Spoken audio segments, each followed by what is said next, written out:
I'm Lu Yan from Beijing Review Magazine, and this is the Governance Podcast, a podcast that explores the past, present, and future of governance in China as it works toward meeting its development goals and finds its place in the global community.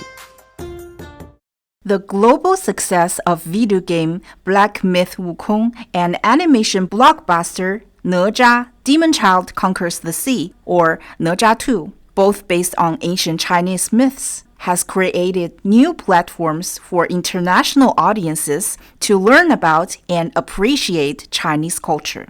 The development of cultural intellectual property, or IP, in China has undergone explosive growth in recent years. Video games, movies, TV dramas, and toys are now among the main carriers of traditional culture and cultural IP.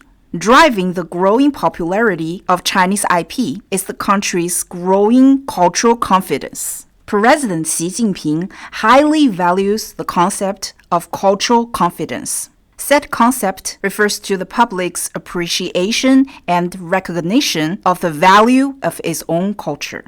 China is currently in the midst of a cultural confidence revival, and the development of Chinese IP is closely related to young people's growing enthusiasm for traditional culture and international exchange. President Xi's reports to the 5-yearly National Congress of the Communist Party of China are key documents that chart the course for China's development. In his report to the 20th CPC National Congress in 2022, Xi underlined the need to encourage the creative transformation and innovative development of traditional Chinese culture.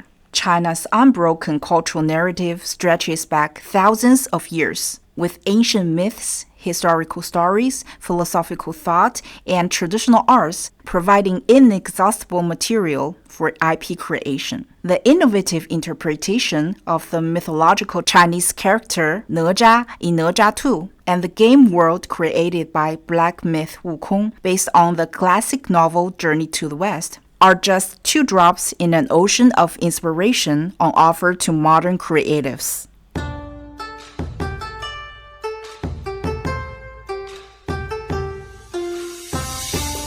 In this episode of the Governance Podcast, we will talk to Lee Ching, a professor of Chinese politics at the Shanghai Academy of Social Sciences. Lee will share her insights into Xi's vision for the development of Chinese culture. Lee Ching, thank you for joining our podcast. What do you believe are the reasons younger generations are rediscovering and finding value in traditional culture? What is the source of this growing cultural confidence? Since President Xi became the party's top leader in 2012, the CPC has attached greater importance to integrating the 5 elements of traditional Chinese culture with Marxist cultural theories, unleashing the intellectual strength of traditional Chinese culture in the new era.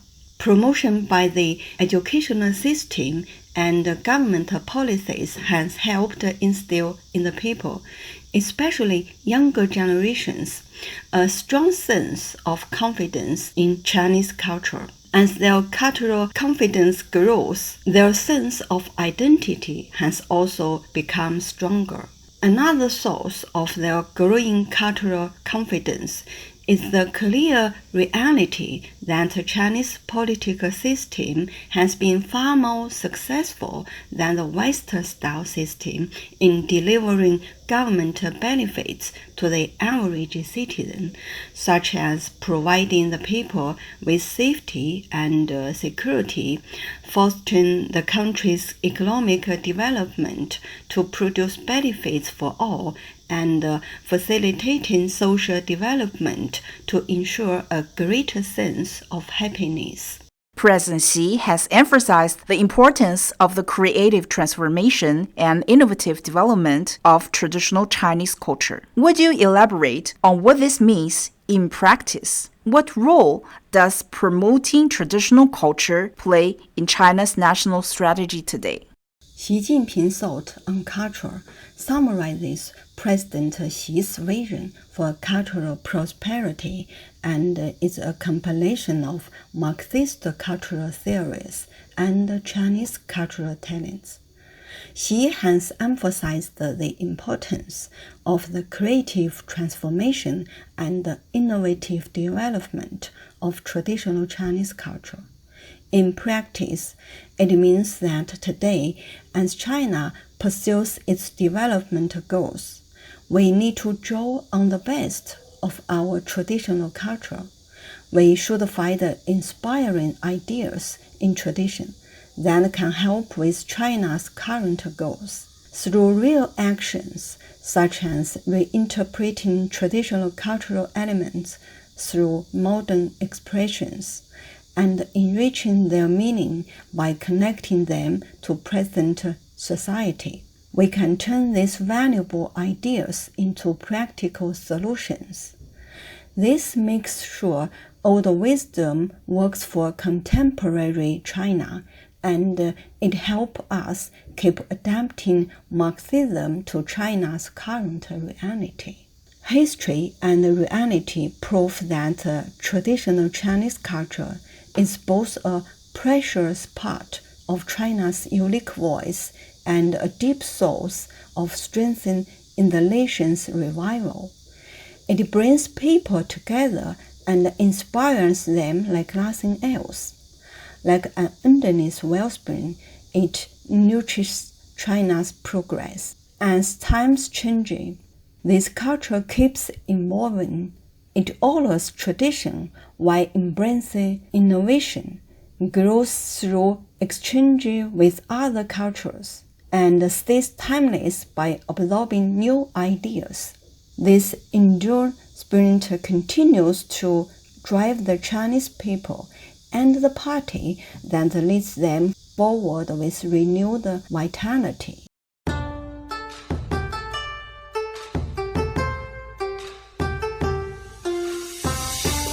What efforts are being made to share traditional Chinese culture internationally, and why is it important for China to do so?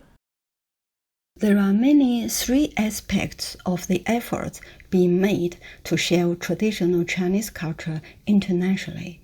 First, strategically, China is strengthening top-level planning to build a systematic communication framework.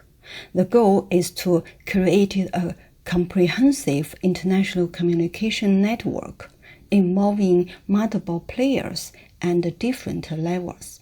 This includes participation from all levels of government, media outlets, academic institutions, businesses, social organizations, non-governmental groups, and individual citizens.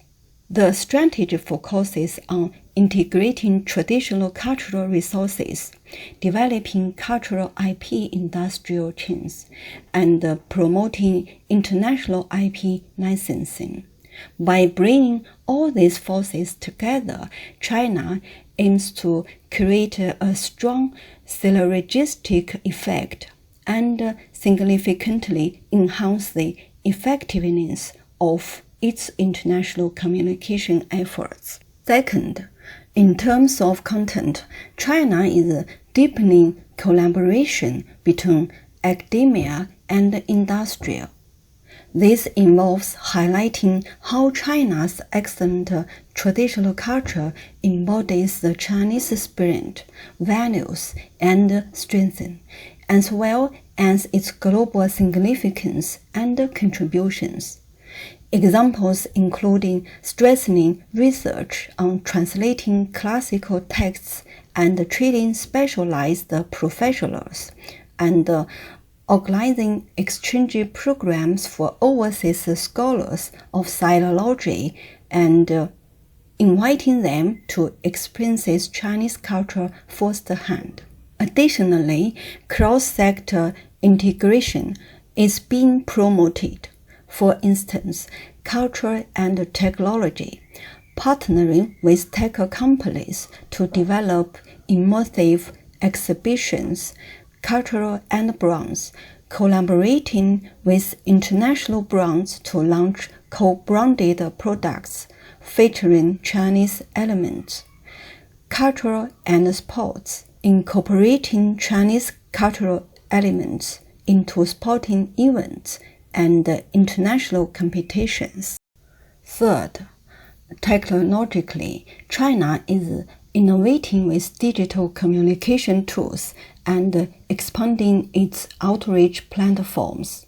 This involves creating comprehensive international communication platforms using new scenarios, digital ecosystems, and cutting-edge technologies, such as leveraging VR, AR to recreate immersive experiences of cultural landmarks like the Forbidden City and the Great Wall, and leveraging social media platforms like TikTok and YouTube for precisely targeted content delivery. Why is it important for China to do so? While the wider world recognizes China's achievements, many still misunderstand and even distort them. China still faces obstacles to development and is likely to face more Western continental policies, uncertainties, and challenges in the future.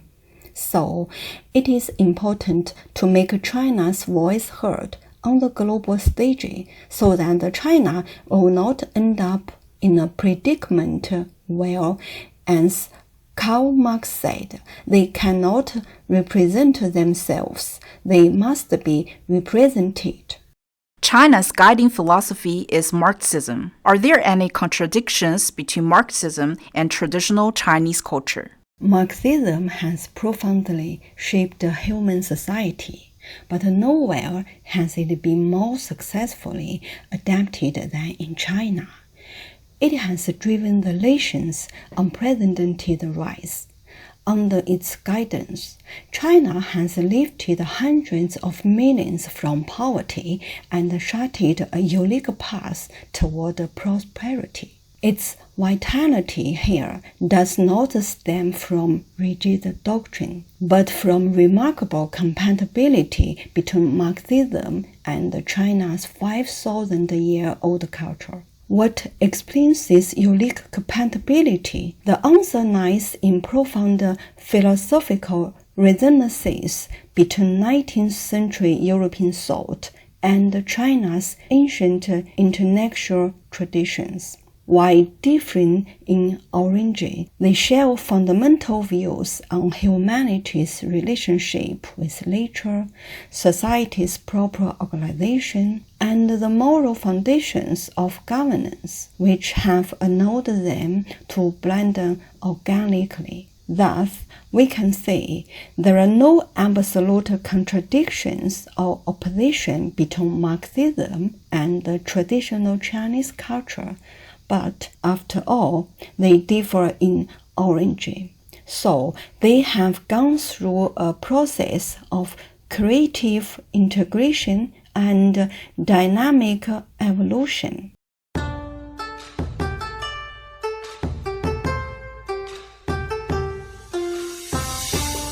With the rapid development of the Chinese economy and the growing role China plays in the international community, global understanding of Chinese culture and philosophy is increasing. As China unlocks the treasure trove of its many historical monuments as well as epic sagas, hopes are high that more Chinese cultural icons will gain recognition overseas to become a driving force for international exchange. Throughout this series, we'll be exploring topics related to President Xi and how governance is practiced in China. To stay up to date on the podcasts, visit the Beijing Review website, bjreview.com. Find us on YouTube or Spotify with the tag Beijing Review, or look for us where you get your podcasts. I'm Lu Yan in Beijing. Thanks for listening to the Governance Podcast. Bye for now.